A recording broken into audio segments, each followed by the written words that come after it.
Now back to the show. This is The Law Show on CL 650. Breaking the law, breaking the law. Breaking the law, breaking the law. I guarantee that's the only time Judas Priest has ever played on CL 650. It's not your smooth and easy favorites, I'll tell you that. No, it's not. Would Red approve of that? That's what I want to know.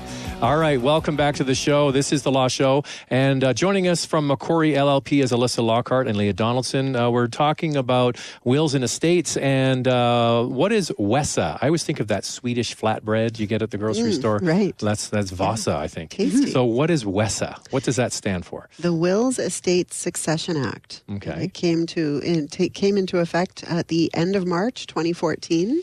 And it replaced a number of fairly long in the tooth older statutes.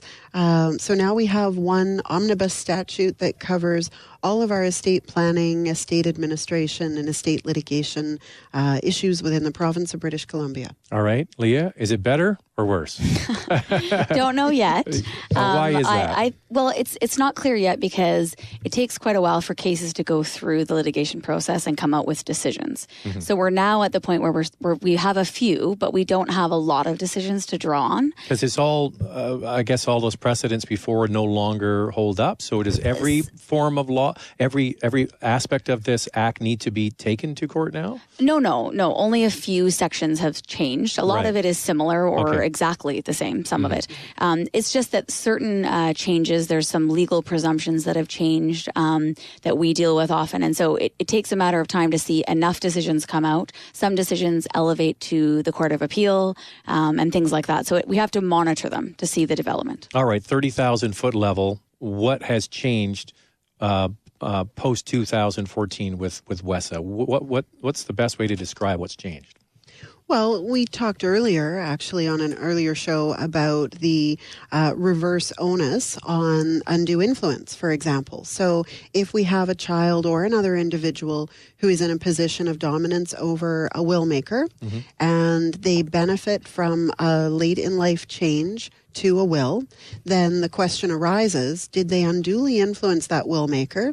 And if they had that position of dominance and they benefited from a change and they are accused of having unduly influenced, they actually have to demonstrate that they didn't. So kind of guilty until proven innocent. That's a big change because that wasn't in our prior legislation on that point. Now, one of the things I heard, word on the street was that you couldn't cut somebody out of your will. So the Wills Variation Act, I think, is what you talk about, right? So I heard that, there's this new legislation coming in. You can't leave child number 2 out. You're not going to be allowed to do that any longer. So is that true? No. So the Wills Variation Act existed before Wessa, and it exists inside Wessa now. So it's part of the omnibus legislation, but the ability to apply to the court to vary someone's will still applies in BC. Okay. But you can write a child out. Yes, you can. But why does that exist? Do you hear that as well? Look, where did this start? People come to me, they're very concerned about the fact that after they pass away, that a court would be able to be asked by anyone, even a child or a spouse, to change their will. And a lot of times people say, I don't even want a will because I know that it doesn't matter. Somebody will complain. Okay, so Wessa says that only a certain class of persons can complain. Your current spouse, and there's a definition for that, and your children, either biological or adopted. So that's why it's really important for blended families to be aware of this, because you don't have a claim against your step-parent's estate. You only have a claim against your parent's estate. So that's one thing. But then when we look at that, sorry, you were going to... I was just going to say, you've been practicing in this area for a while. When did you start to hear this, that there was, your will wouldn't hold up? Like, what caused all of that? I started practicing 16 years ago, and that's when I started hearing about it. Okay. It's been in place for a very long time. Very long time. Okay. And it read different in other provinces. It is different in certain provinces do not have, we often call it dependence relief legislation is how it started. Right. So I think my understanding of the beginnings of it were if someone had mistakenly left out their spouse and we're talking about, a spouse who's maybe 40 and they have minor children. And this person just decides to write their will and say, I'm just going to give it all to the SPCA. Yes. So that in those instances... Well, I had a family member where the person passed away and they left it all to a cat shelter, right? Which is great if you love cats and you don't have a spouse or children. But if you do have spouse and children that are dependent on you, so they're minors, they have expenses, you may have child support obligations if you had separated. Those are legal obligations to people that exist in BC. And so the court, I think, is recognizing that by saying, there are appropriate circumstances and there are inappropriate circumstances to disinherit someone. One other key element that I talk to clients about is say my mother is elderly, my sister lives abroad, and I'm taking care of my mother, and I don't have good faith intentions. I take her to a lawyer or a notary. I have her modify her will. I say, I'm giving up so much. I'm taking care of you. You need to stop taking advantage of me. You need to put me in your will as inheriting everything. So I've actually taken advantage of my mother. I've unduly influenced her. But let's say I go and I have the will crafted that way. And then when I promulgate the will to my sister, I say, oh, look, Mom, surprise, surprise, left everything to me. If she didn't have the ability to go to the court and make that query and say, wait a sec, was Mom unduly influenced or was this will unfair to me? Then my misdeeds would actually have a deep impact on the family and it might actually undercut my mother's true testamentary intentions. So the act is not there to harm us or to diminish our testamentary capacity or power. It's there to protect that power and say, you need to be completely independent at the time that you make your will, and you need to set a plan and explain why you've done your plan so that we can enforce it. Now, do you think that maybe the fact that notaries do some simplified wills and they're not really capable of doing these complex wills that leave people out, that's helped propagate this, that you can't leave people out? Do you think that's had something to do with it? Because the complex wills that you've put together, they're not really legally able to do, right? Well, no, there's a different service that's provided between notaries and lawyers and a different product at the end, whereas one is a simple will and another might be a complex estate plan.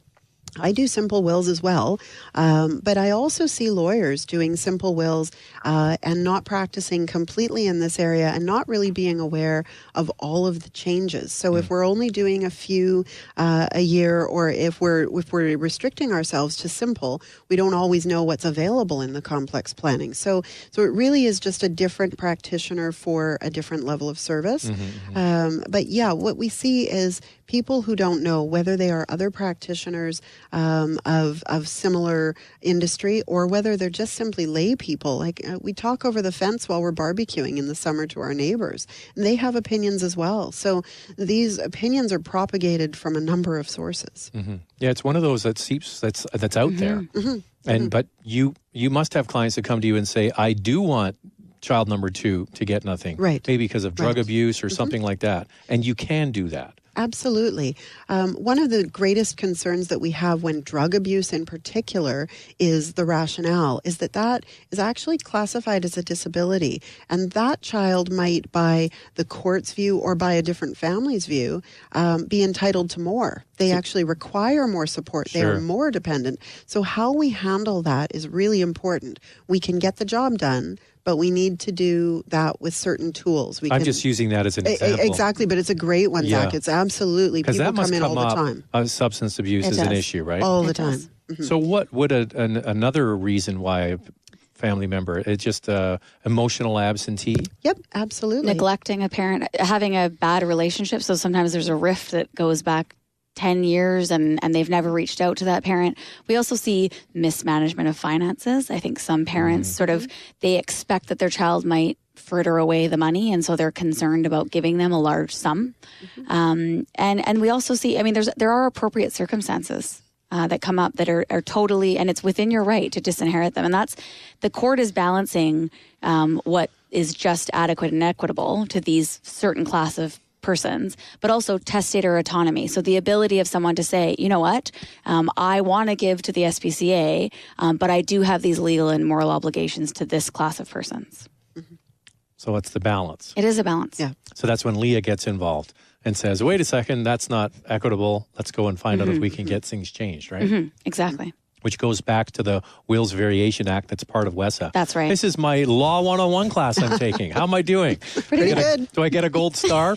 All right, so to wrap up here, I always ask, what's your advice to people who don't have a will, have an old will? I'll let Leah answer this time. Leah, same answer?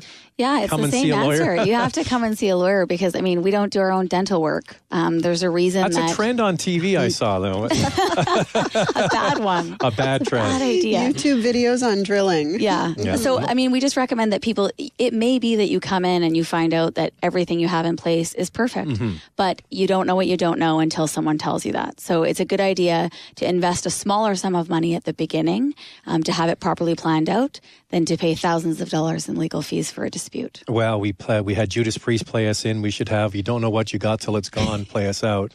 I can't remember who sang that song, but that's an 80s throwback tune as well. Well, that's all the time we have for our Law Show this time around. It's been a great conversation. Alyssa Lockhart and Leah Donaldson, both from McQuarrie LLP in Surrey. Thanks for your time. We'll have you back again soon. Thank you. Thank you. And we'll speak to you next time on CL 650.